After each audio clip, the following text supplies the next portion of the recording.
I'm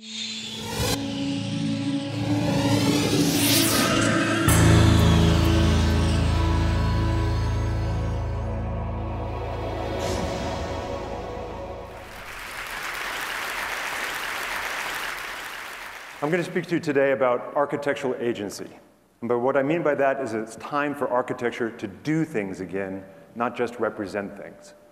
This is a construction helmet that I received 2 years ago at the groundbreaking of the largest project I and my firm have ever been involved in. I was thrilled to get it. I was thrilled to be the only person standing on stage with a shiny silver helmet. I thought it represented the importance of the architect. I stayed thrilled until I got home, threw the helmet onto my bed, fell down onto my bed, and realized inside there was an inscription. Now, I think that this is a great metaphor for the state of our architecture and architects today. We are for decorative purposes only. Now, who do we have to blame? We can only blame ourselves. Over the last 50 years, the design and construction industry has gotten much more complex and has gotten much more litigious. And we architects are cowards. And so as we have faced liability, we have stepped back and back. And unfortunately, where there is liability, guess what there is? Power. So eventually, we have found ourselves in a totally marginalized position, way over here. Now, what did we do? We're cowards, but we're smart cowards. And so we redefined this marginalized position as the place of architecture. And we announced, hey, architecture, it's over here. In this autonomous language, we're going to cede control of processes. And we are going to do something that was horrible for the profession. We actually created an artificial schism between creation and execution. As if you could actually create without knowing how to execute, and as if you could actually execute without knowing how to create. Now, something else happened, and that's that we began to sell the world that architecture was created by individuals creating genius sketches, and that the incredible amount of effort to deliver those sketches for years and years and years is not only something to be derided, but we would merely write it off as merely execution. Now, I would argue that that is as absurd as stating that 30 minutes of copulation is the creative act, and 9 months of gestation, and God forbid, 24 hours of child labor is merely execution.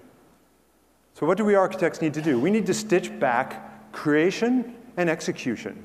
And we need to start authoring processes again, instead of authoring objects. Now, if we do this, I believe we can go back 50 years and start re-injecting agency, social engineering, back into architecture. Now, there are all kinds of things that we architects need to learn how to do, like managing contracts, learning how to write contracts, understanding procurement processes, understanding the time value of money and cost estimation. But I'm going to reduce this to the beginning of the process into 3 very pedantic statements. The first is take core positions with your client. I know it's shocking, right? Architecture would actually say that. The second position is actually take positions. Take joint positions with your client. This is a moment in which you, as the architect, and your client can begin to inject vision and agency, but it has to be done together. And then only after this is done are you allowed to do this. Begin to put forward architectural manifestations that manifest those positions. And both owner and architect alike are empowered to critique those manifestations based on the positions that you've taken. Now, I believe that one really amazing thing will happen if you do this. I like to call it the lost art of productively losing control.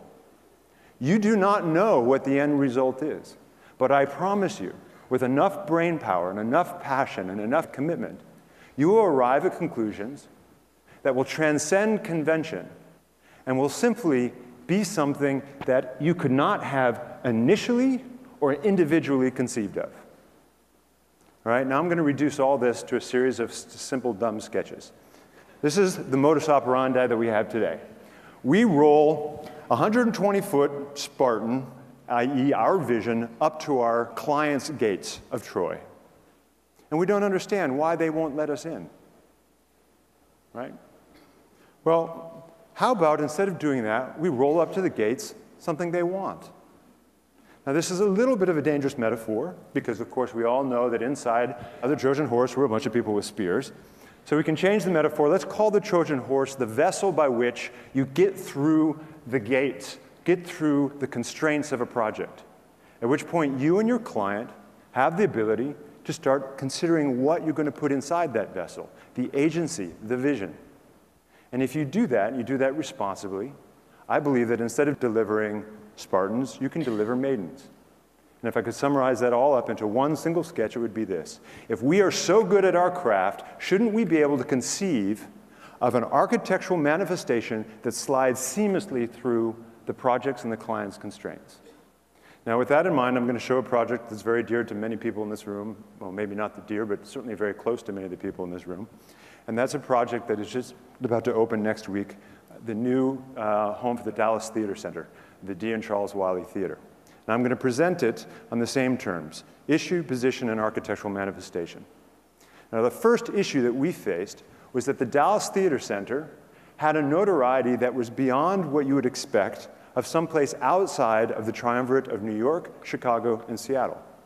Now, this had to do with the ambitions of the leadership. But it also had to do with something rather unusual, and that was this horrible little building that they'd been performing in. Why was this horrible little building so important to their renown and their innovation? Because they could do whatever they wanted to this building. When you're on Broadway, you cannot tear the proscenium down. This building, when an artistic director wanted to do a cherry orchard and wanted people to come out of a well on the stage, they brought a backhoe in and they simply dug the hole. Well, that's exciting. And you can start to get the best artistic directors, scenic designers, and actors from around the country to come to perform here because you can do things you can't do elsewhere. So the first position we took was, hey, we as architects had better not show up and do a pristine building that doesn't engender the same freedoms that this old dilapidated shed provided the company. The second issue is a nuance of the first, and that's that the company and the building was multiform.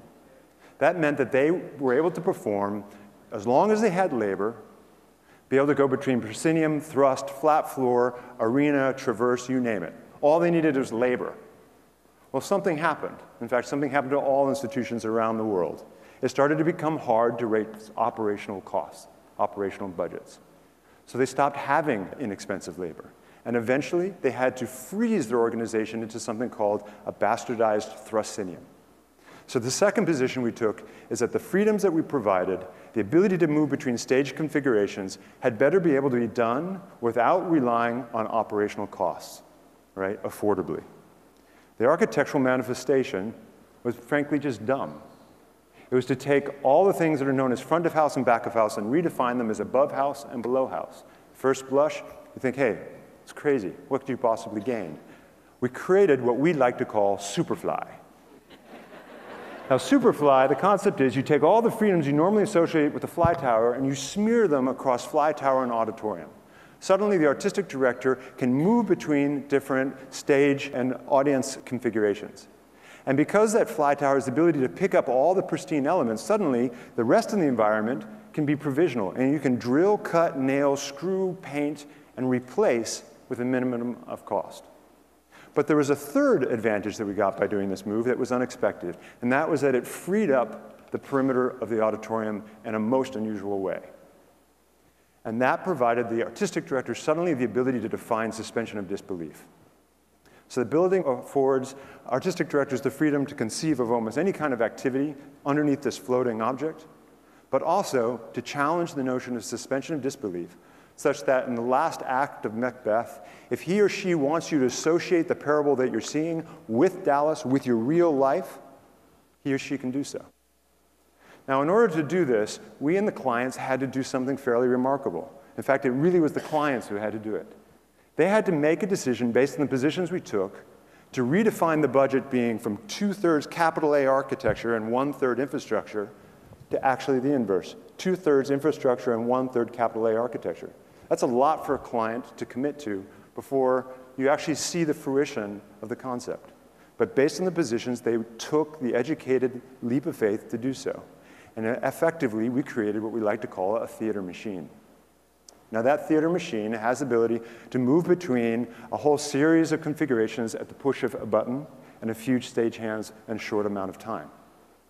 But it also has the potential to not only provide multi-form, but multi-processional sequences, meaning The artistic director doesn't necessarily need to go through our lobby. One of the things that we learned when we visited various theaters is they hate us architects, because they say the first thing they have to do, the first 5 minutes of any show, is they have to get our architecture out of the mind of their patron.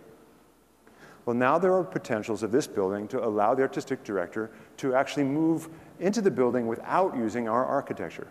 So in fact, there's the building. There's what we call the draw. You're going down into our lobby. Go through the lobby with our own little dangly bits, whether you like them or not, up through the stair that leads you into the auditorium. But there's also the potential to allow people to move directly from the outside, in this case, suggesting a kind of Wagnerian entrance, into the interior of the auditorium.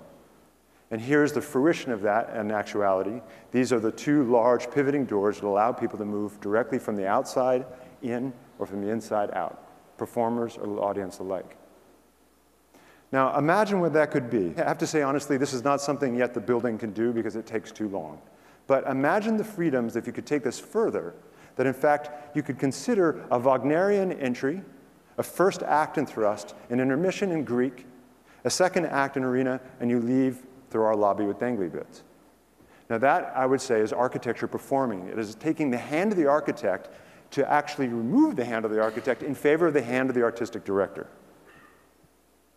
I'll go through the three basic configurations. This is the flat floor configuration. You notice that there's no proscenium. The balconies have been raised up. There are no seats. The floor in the auditorium is flat. The first configuration is easy to understand. The balconies come down. You see that the orchestra begins to have a rake that's frontal towards the end stage, and the seats come in. The third configuration is a little harder to understand. Here you see that the balconies actually have to move out of the way in order to bring a thrust into the space. And some of the seats need to actually change their direction and change the rake to allow that to happen. And I'll do it again so you can see it. There you see it's the side balconies for the proscenium. And there it is in the thrust configuration. In order to do that, again, we needed a client who was willing to take educational risks. And they told us one important thing: you shall not beta test. Meaning nothing that we do can we be the first ones to do it. But they were willing for us to apply technologies from other areas that already had fail-safe mechanisms to this building. And the solution in terms of the balconies was to use something that we all know as a scoreboard lift. Now, if you were to take a scoreboard and drop it on dirt and whiskey, that would be bad. If you were not able to take the scoreboard out of the arena and be able to do the ice capades the next night, that would also be bad. And so this technology already had all the fail-safe mechanisms and allowed the theater and our client to actually do this with confidence that they would be able to change over the configurations at will. The second technology that we applied was actually using things that you know from the stage side of an opera house. And in this case, what we're doing is we're taking the orchestra floor, lifting it up, spinning it, changing the rake, taking it back to flat floor, changing the rake again. In essence, you can begin to define rakes and viewing angles of people in the orchestra seating at will. Right? Here you see the chairs being spun around to go from proscenium or end stage to thrust configuration. The proscenium, also, as far as we know, this is the first building in the world in which the proscenium can entirely fly out of the space. Here you see the various acoustic baffles as well as the flying mechanisms and catwalks over the auditorium. And ultimately, up in the fly tower, the scene sets that allow the transformations to occur. Now, as I said, all that was in service of creating a flexible yet affordable configuration. But we got this other benefit, and that was the ability of the perimeter to suddenly engage Dallas on the outside. Here you see the building in its current state with the blinds closed. This is a trompe-l'oeil. Actually, this is not a curtain.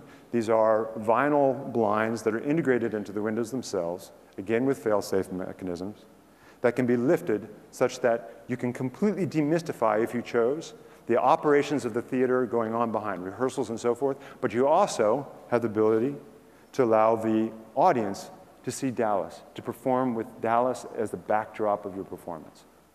Now, if I'll take you through, this is an early concept sketch, take you through kind of the mixture of all these things together, effectively you would have something like this. You would be allowed to bring objects or performers into the performing chamber. Aida, there are elephants, you can bring the elephants in. You would be able to expose the auditorium to Dallas or vice versa, Dallas to the auditorium. You'd be able to open portions in order to change the procession, allow people to come in and out for an intermission or to enter for the beginning or the end of a performance. As I said, all the balconies can move, but they can also disappear completely. The proscenium can fly. You can bring large objects into the chamber itself. But most convincingly, when we had to confront the idea of changing costs from architecture to infrastructure, is something that's represented by this. And again, this is not all the flexibilities as the building is actually built, but at least suggests the ideas. This building has the ability in short order to go back to a flat floor organization such that they can rent it out. Now, if there's anyone here from American Airlines, please consider doing your Christmas party here. Because that allows the company to raise operational budgets without having to compete with other venues with much larger auditoriums. That's an enormous benefit. So the theater company has the ability to do totally hermetic, light-controlled, sound-controlled, great acoustics, great intimacy, Shakespeare, but can also do Beckett with the skyline of Dallas sitting behind it.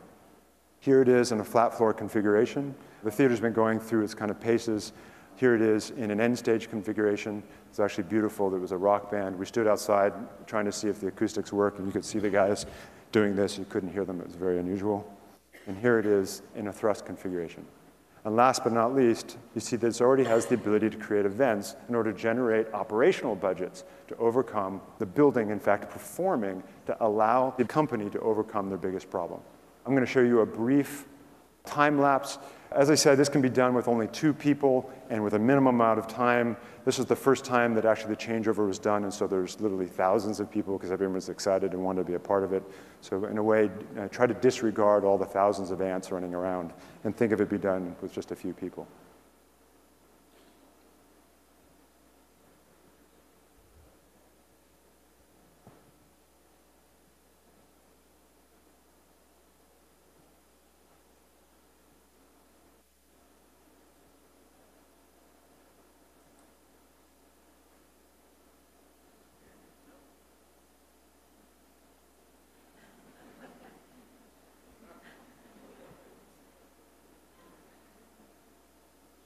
Again, just a couple people are required.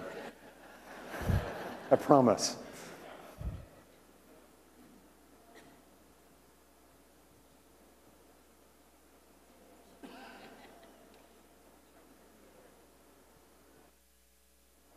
Et voilà.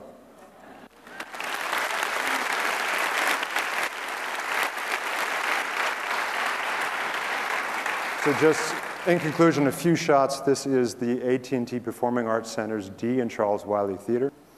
There it is at night. And last but not least, the entire AT&T Performing Arts Center. You can see the Winspear Opera House on the right and the D and Charles Wiley Theater on the left. And to remind you that here is an example in which architecture actually did something. But we got to that conclusion without understanding where we were going. What we knew were a series of issues that the company and the client was confronted with, and we took positions with them, and it was through those positions that we began to take architectural manifestations. And we arrived at a conclusion that none of us, literally none of us, could ever have conceived of initially or individually. Thank you.